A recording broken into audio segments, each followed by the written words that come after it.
And action! Henry had a question about alcohol, and more importantly about fatty liver. So the problem is alcohol is kind of all over society. It is a rite of passage for when you're 21 and turning into an adult. It's used in celebration. It's used on the weekends. It's used after you cut your grass. It's used in social gatherings, bars. And it's hard to eliminate that from society, from the feast, from the party. So that's difficult. But if you look at the biggest problems that I see as a doctor, we worry about liver failure, fatty liver, cirrhosis of the liver. And I have two guys now that are not on the list for liver replacement, liver transplant, and unfortunately they're just waiting their time. And it's a shame because the liver, as it fails, is responsible for a lot of stuff, so it fails slowly. And while it's failing slowly, you go through the toxin buildup of everything that the liver is supposed to be taking care of. You'll bleed, you'll get infected, you'll get yellow, you'll get bloated, you won't digest properly, you get weak, you get diabetes. So all those things are definitely not cool. Now, you're probably wondering, does everybody that drinks alcohol go through cirrhosis? And no. I actually remember my first patient in the Philippines was a lady who went through liver failure. I remember in those days we had to check blood pressures and pulses and something called, it's a test that we do to see if the brain is being affected by the liver and its ammonia buildup. Every 15 minutes for I think 12 hours straight. This was before we had the automatic cuffs. So I remember actually going with the surgeon to surgery to do an exploratory on whether they could do something with the liver. And I remember the surgeon, when we were all scrubbed in, I was just watching. He just opened and he put his hand inside her belly, felt the liver, and he said, "There's not much to do." And that was spectacular. I mean, bad for the lady, but and he let me, because I was assisting, it was my patient, he let me feel, and I tell you, that thing was nasty. I could still feel it. Hard, nodular, it was shrunken. That's not the way, when I've bought liver in the deli, it is definitely not the way it felt. And unfortunately, I had to leave the service that day and switch over to a new service, but I heard she passed away later that night, very painfully, and her kids have to watch that. But anyway, that's the bad news. And again, not everybody will get to that point, but God forbid if you are that one that gets to that point. Before that happens, though, the more common thing is that it interrupts life. It causes fatty liver, which is the beginning of breakdown. And when that happens, you're not going to feel anything. You won't turn yellow. You're not going to gain weight. Your belly's not going to get big. You're not going to get fluid on the belly. You'll just have a blood test that looks bad.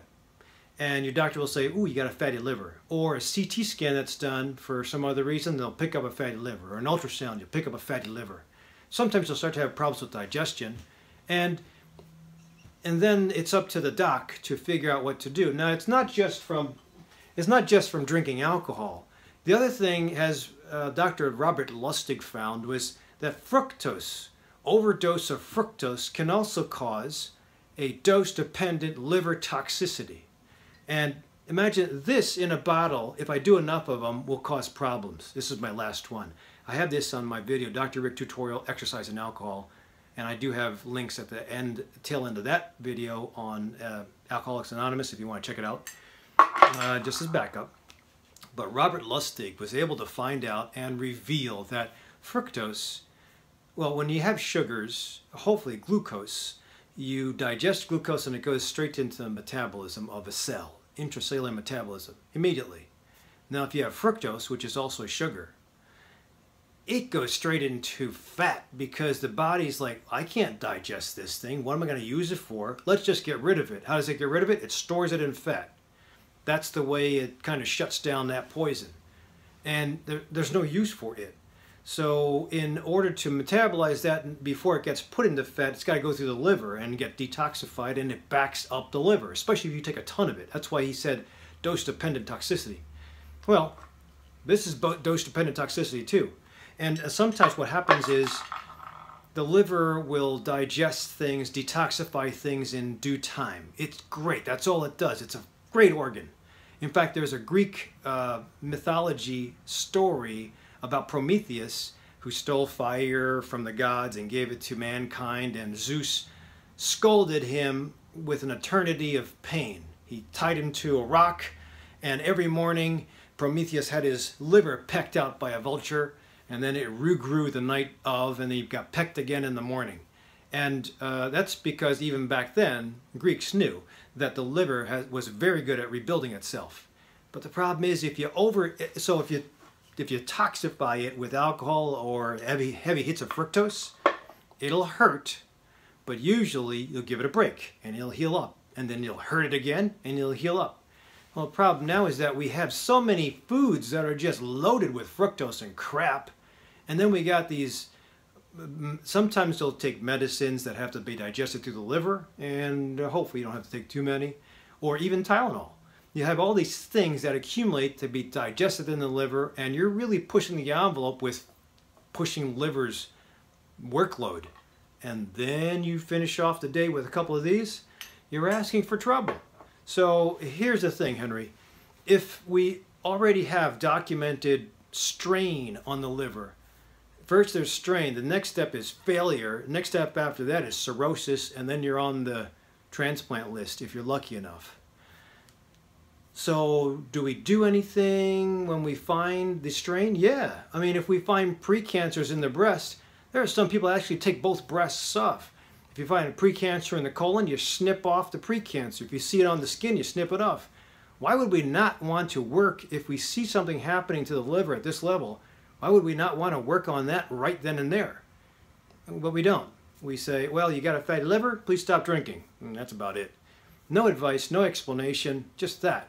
And maybe a repeat blood test or CT scan in about 6 to 12 months. And we kind of march it out to see when you drop down to the next level. At that point in time, then you need some special medicines, then you're getting some symptoms. But it's too late because the liver can't repair itself backwards anymore. So that's why I have to tell you, you got to be careful. And yes, it will mean making a lifestyle change. I gave these up, well, 10, 10, 10. The only thing I was thinking about as I broke the line of that marathon 2010 was a beer for some reason, and I went to a Thai food place, and before I went home I probably had about 3 beers, which you're not supposed to do after you run, but it was in my brain, so I thought at that point in time, maybe I should stop it. I don't need it anymore, it didn't serve me. Probably slowed down my healing process, but we have, as doctors, acronyms to figure out if we have a dependency issue. And sometimes your doctor will be astute and trying to run you through that. But truthfully, if you have a blood test or a CT scan that looks like it's off, it's time to cut it, at least for 3 to 6 months. And just let it repair. Maybe go back to it after that. So if you can't though, and it's too hard to avoid, then you have to face the facts that you might have a dependency issue. So if you can't withdraw, just like tobacco, I have a lot of guys say, I can stop, I stopped before, but the problem is you're back on it again. Stopping usually means stopping for life. Stopping alcohol, well, at the least, try to stop until we can see that the blood test or CT scan is back to normal. When it's back to normal, okay, return back. Same thing with fructose though. Fructose in energy drinks, in any kind of soda, in processed food, in anything that you get that's mostly sweetened or candy, that should stop too. So watch the labels, read the labels, because that's just going to add another burden. A whole food, mostly plant-based diet will be where I would go with that. Again, or withdraw from this, or do both at the same time, and then have the tests done again. We can kind of either march the tests out, whether you choose to do that or not, we can either march the test out and repeat it again in a couple months and see if it's worsened, or march the test out and repeat it in a couple months and see that it's reversed back to normal. The bottom line is we can at least watch the evolution of either getting worse or resolving. So that's the best thing I can suggest to you.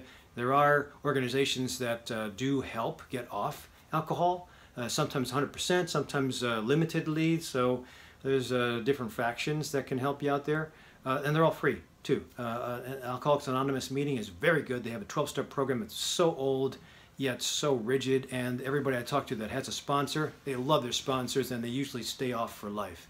But it's tough to initiate that because you got to take a hit in the ego just to say that you have a problem, and there's no problems with that if that's it. Or even if it's just a carb craving or food addiction, same thing. You have to take a hit to the ego to say, well, I got a problem, I need help, because you would think you can get past it, but sometimes people need extra help. So don't think anything bad about that, but watch where this disease goes. So good question, Henry. Hey, the other thing is sometimes when you do decide to withdraw, whether it's from alcohol or fructose, you always have to include that whole food, mostly plant-based diet, like I mentioned.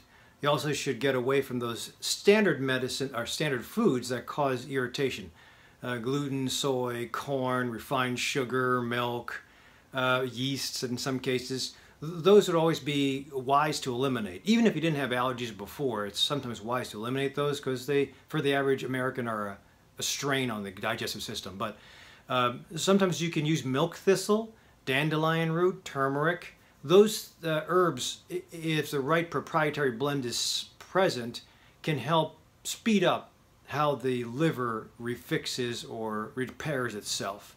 So, but you always have to have an herbalist or an integrative medicine doctor guide you. You can't just buy this stuff. Again, you can't just buy this stuff and still keep up with the bad things that you're taking in. You got to do everything all at once. And you got to push on just to make sure you can tolerate it. And the biggest thing is, whether you withdraw from the foods or the alcohol or the sugars, fructose mostly, or you get on the detox, you will go through a Herxheimer reaction. And they're pretty nasty. So if you have some sick time coming up, I'd probably block off about 3 to 5 days of work because you will feel like you were hit by a virus. But then, after a while, you will feel fantastic because you got all the crap out of you and the herbs are helping you repair, and actually the liver might kick back in. Now, depending on how bad it is, if you have liver function tests that are down the tubes, again, I'm not sure. I would always get an herbalist or integrative medicine doctor to help. But if you're just at the borderline, like I mentioned before, you can, instead of going down, you'll reverse back to normal. So get some help, think about it, think about stopping.